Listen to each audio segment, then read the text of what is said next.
সব ধর্মকে ত্যাগ করো। এটা ওটা না, সব বলছেন, সর্বধর্মান। কেন জানেন?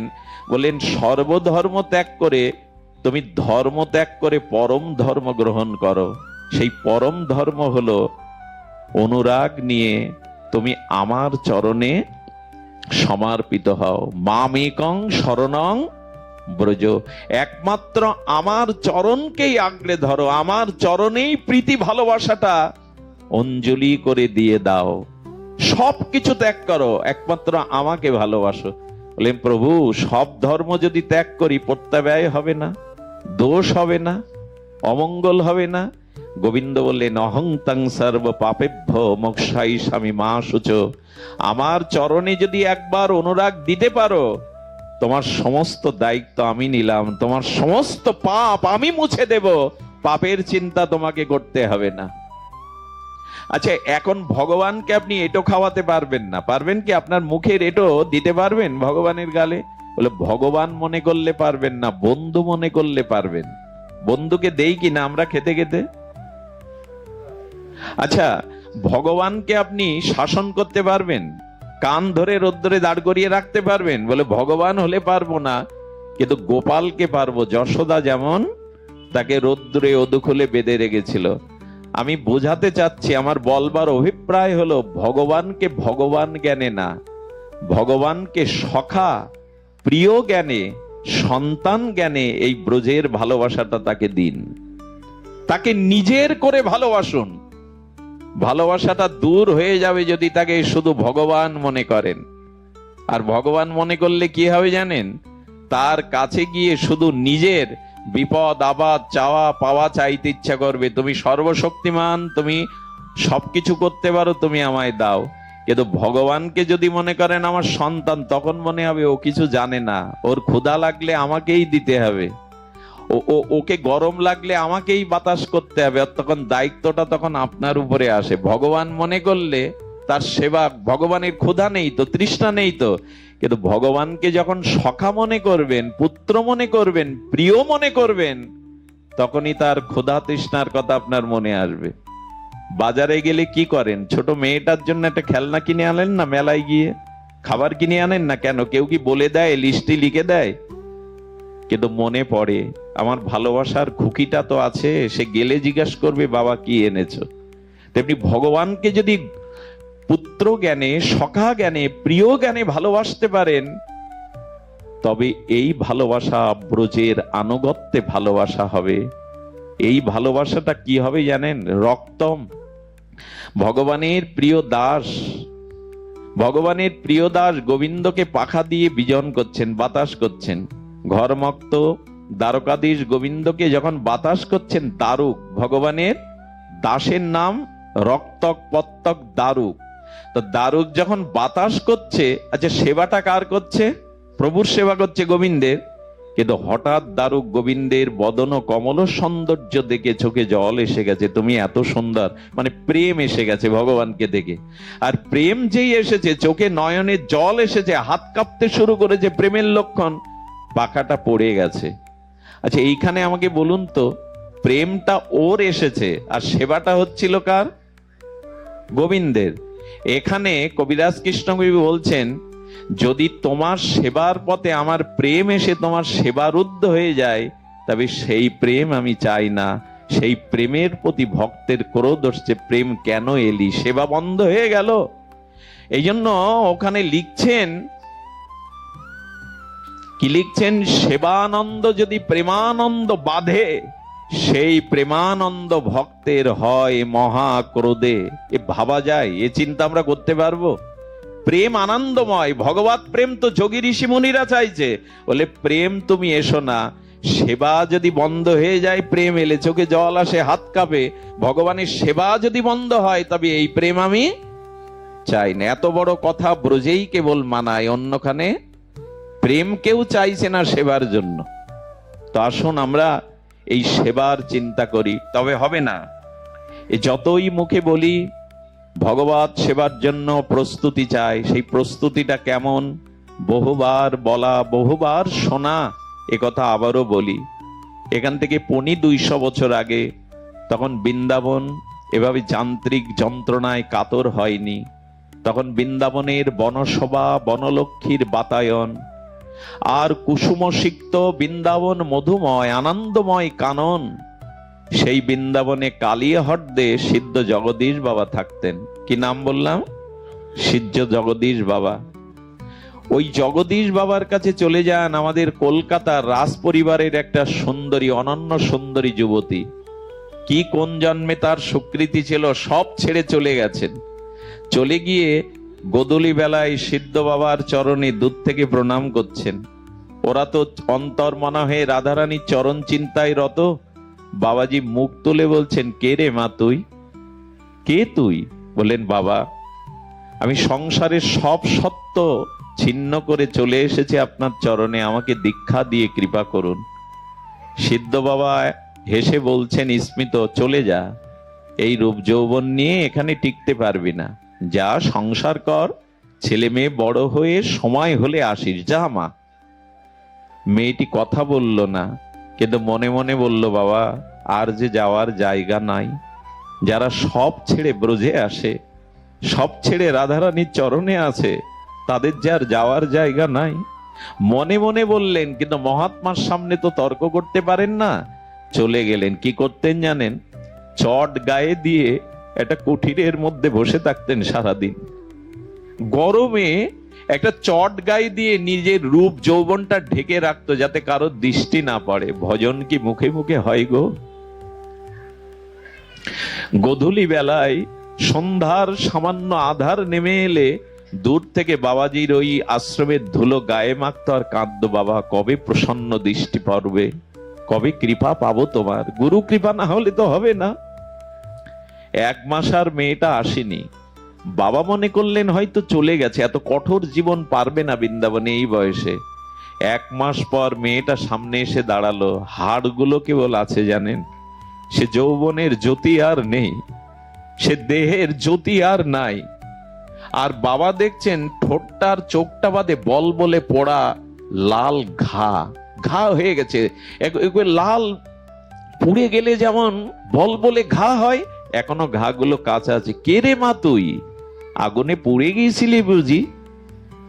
স্মল পক্স হয়েছিল বুঝি? মায়ের দয়া হয়েছিল? ক্ষীণ কণ্ঠে বলছে, না বাবা, পক্স হয়নি, আমি আগুনেও পুড়ে যাইনি। ও তুই সেই কলকাতার থেকে এসেছিলি সেই মা, এতদিন আসিসনি কেন? তোর এই পরিণতি কি করে হলো? কি বলল জানেন? বাবা যেদিন বললেন এই ভরা রূপ যৌবন রাধারানীর ভজনের পথে বাধা, সেই দিন আমি কুঠিয়ায় গিয়ে একটা পাত্রে আগুন জ্বেলেছিলাম। সেই দাও দাও আগুনে একটা লোহার শিক গরম করে আমি আমার যৌবনটা ছেঁকা দিয়ে দিয়ে 1 মাস ধরে পুড়িয়ে দিয়েছি। 1 মাস ধরে আমি আমার যৌবনটা, যদি বলেন এত আবেগ দেখাচ্ছ কেন, এরকম দৃষ্টান্ত হয় না। কোন সুন্দরী রাজ পরিবারের মেয়ে রাধারানীর ভজন করবে বলে, গুরু কৃপা পাবে বলে সেক দিয়ে দেহটা পুড়িয়ে দিয়েছে। এ দৃষ্টান্ত সহসা মেলে না। মেয়েটা বলছে, বাবা হবে না, আমার দ্বারা রাধারানীর ভজন হবে না। বাবার চোখে জল, হাত ইশারা করছে, আয় মা আমার কাছে আয়। সেই দিন তাকে এমন কৃপা করেছিলেন, ওই মেয়েটা অনেক অনেক দূরে গিয়েছিল, আর তার দিকে কোনো পুরুষ কোনোদিন তাকায়নি। রাধারানীর চরণের কৈকর্যে এমন করে ত্যাগ স্বীকার করেছিল, আমরা পারবো না, মুখে যাই বলি, আবেগ দিয়ে যাই বলি, আমরা এতটা ত্যাগ করতে পারবো না।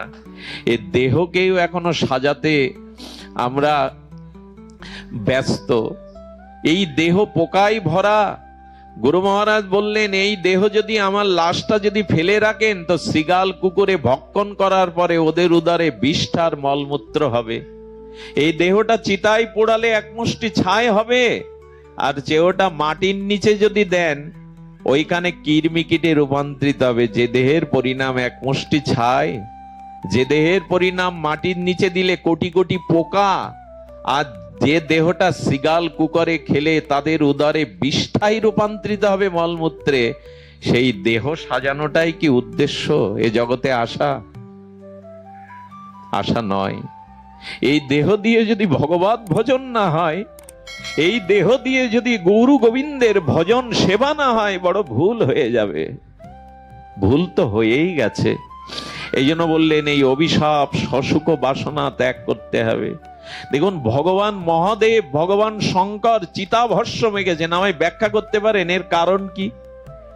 যিনি সত্যম শিবম সুন্দরম মহাযোগেশ্বর, ভগবান শিব চিতাভস্য মেখেছেন, জগৎকে জানাচ্ছেন এ দেহের অন্তিম পরিণাম তত্ত্বটা আমি গায়ে মেখেছি। যাই মাকে একদিন অগ্নিতে পুড়তে হবে। এই মানুষ এত নিষ্ঠুর, চিতাতে পিতামাতার মাথাটা ফাটতে চায় না। দেখবেন আগুনে মাথা ফাটতে চায় না, যখন বাঁশ দিয়ে মাথাটা ফাটানো হয়।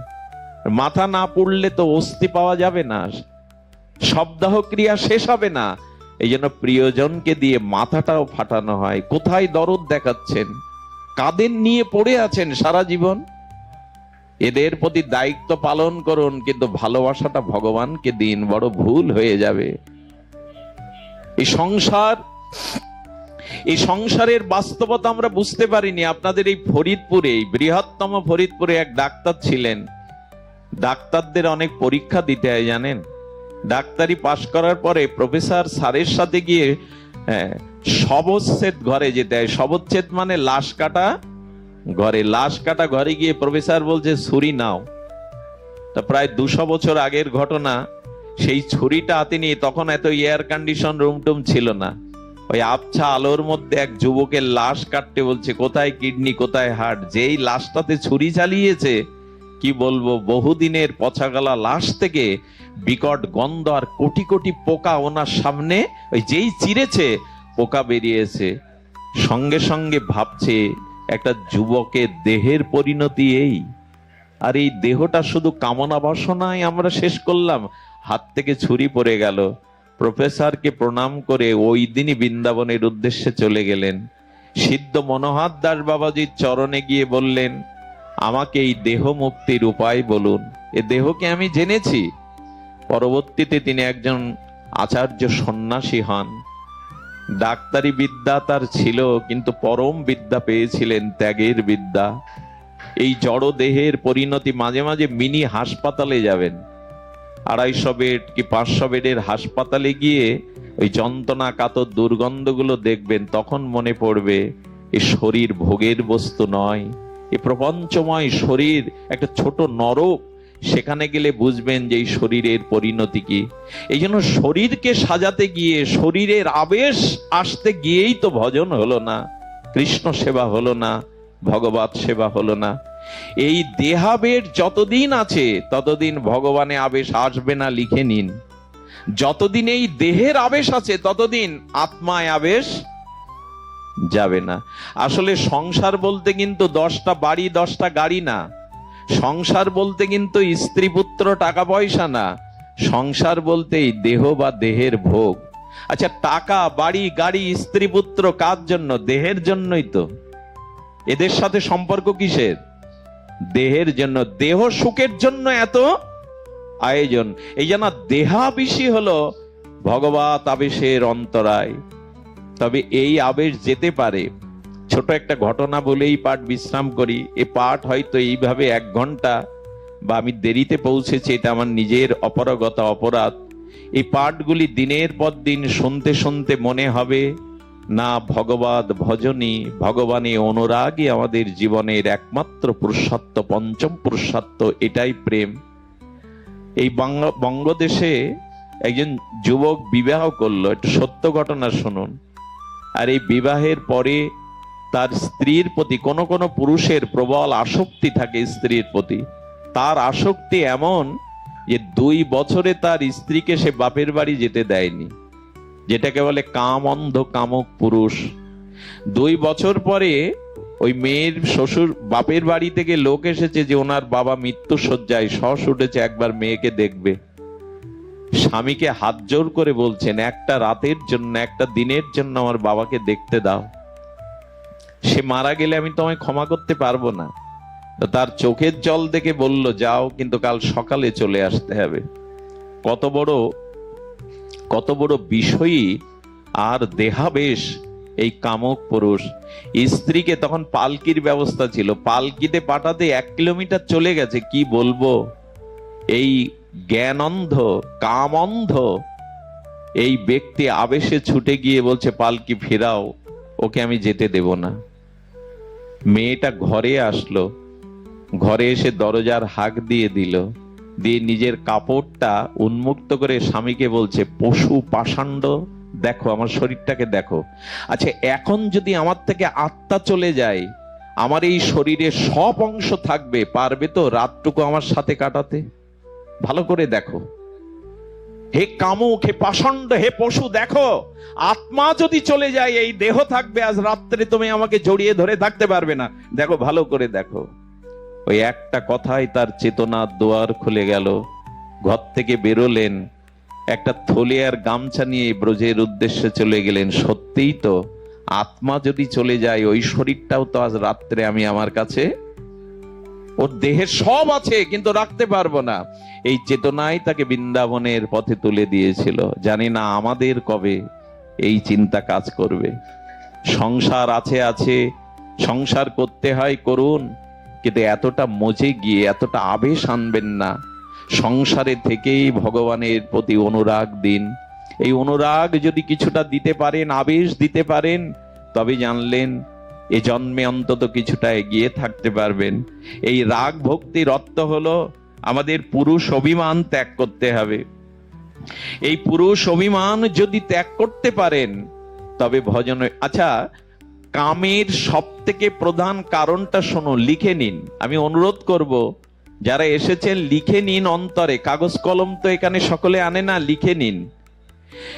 এই যে দুষ্পূরণীয় কামের সব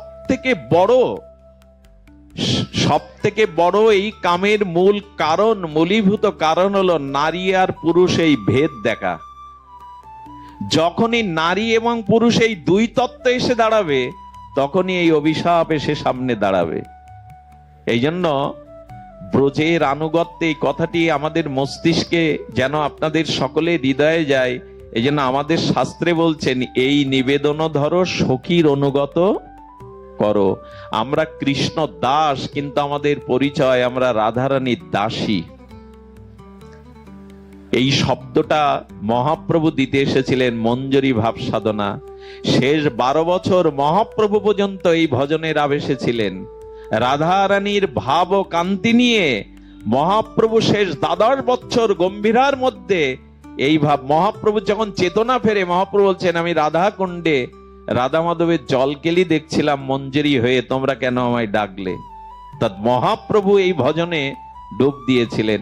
যখনই নারী পুরুষ এই ভেদ আসবে, তখনই আমাদের মধ্যে এই দুষ্পূরণীয় মহা অভিশাপ কাম এসে দাঁড়াবে।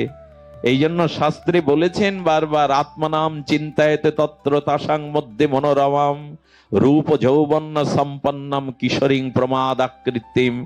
রূপানুগ ভজনের জগৎ আচার্য রসাচার্য রূপ গোস্বামী বলেছেন, গুরুদেবের কাছ থেকে মাঝে মাঝে মঞ্জরি ভাব সাধনাটা নিয়ে নেবেন। এই মঞ্জরি ভাব সাধনার কীর্তন সারা জীবন গাইলাম, এই মনের অভিলাষ বিলাস কুঞ্জে দিও বাস। সেই বিলাস কুঞ্জে রাধামাধবের নিকুঞ্জ মন্দিরে ললিতা বিশাখা রূপমঞ্জরির আনুগত্যে ওই লীলা স্মরণ করতে থাকুন, ওই লীলা ভাবতে থাকুন। আপনারা যদি বলেন আমি পুরুষ, আমি গোপী অভিমান আনবো কি করে, মঞ্জরি অভিমান কি করবে, বলে এটা সম্ভব। আধুনিক চিকিৎসা বিজ্ঞানে হরমোন চেস করে 18 বছরের যুবককে যুবতী বানানো যায়, এটা সত্য কিনা? হরমোন চেস করে যুবককে যুবতী বানানো যায়। যদি ডাক্তারি মেডিকেল সায়েন্সে এরকম থাকে, তবে গুরুদেবের কৃপায় ওই গোপী আনুগত্যে সখী আনুগত্য ভাবতে ভাবতে এক সময় পুরুষ অভিমান ভোগ অভিমান আপনার চলে যেতে বাধ্য। আচ্ছা, প্রজাপতিটা কিসের থেকে হয়? শুয়োপোকাটা প্রজাপতি রূপ নাই, মরে গিয়ে আর একটা প্রাণী হয় না। শুয়োপোকাটাই বিচিত্র প্রজাপতি হয়ে যায়। যদি একটা প্রাণী শুয়োপোকা থেকে বিচিত্র প্রজাপতি রূপ নিতে পারে, তবে আপনি রাধা রানীর সখী এই চিন্তা করতে করতে করতে করতে আপনার মধ্যে একদিন পুরুষ অভিমান দূর হয়ে যাবে। কারণ বৃন্দাবনে কেবল একজনই পুরুষ, গোবিন্দ, দ্বিতীয় কেউ পুরুষ নন। কারণ পুরুষ দেহ নিয়ে গোপী প্রেম, ব্রজ প্রেম হওয়া সম্ভব নয়। এ অনেক উপরের কথা। আর এই পথে যেতে গেলে আপনাদের ছোট্ট করে অনুরোধ করে যায়, হরিনামটা বড় আদর করে ভালোবাসুন। হরিনামটা করতে করতে, হরিনাম জপ করতে করতে একদিন এই ব্রজ আবেশ আসবেই। এর মূল রাস্তাই হলো মহাপ্রভুর প্রদত্ত শ্রী হরিনাম। বহুদিন ধরে হরিনাম করতে করতে এই ভাবনার উদয় হবে, ব্রজ ভাবনার উদয় হবে। এই ভাবনা যদি একবার এসে যায়, আর আপনি হৃদয় থেকে এই অনুরাগের রং তুলতে পারবেন না, এর থেকে পিছিয়ে আসতে পারবেন না। তাই আপনাদের কাছে সর্বশেষ মিনতি অনুরোধ করে যায়, হরিনামটাকে ভালোবেসে আদর করে নিয়ে নিন। তবে হরিনাম হচ্ছে, কিন্তু আদর নেই হরিনামে। অপরাধ নেবেন না, হরিনাম এখন যত্র তত্র যেমন তেমন করে হচ্ছে, হরিনামকে এত সাধারণ ভাববেন না। আচ্ছা, হরিনামের পিতাকে, এদিকে তাকান, হরিনামের পিতাকে মহাপ্রভু। সংকীর্তনই পিতর, মহাপ্রভু হলো হরিনামের পিতা। তাহলে মহাপ্রভু পিতা হয়, হরিনাম হলো মহাপ্রভুর সন্তান।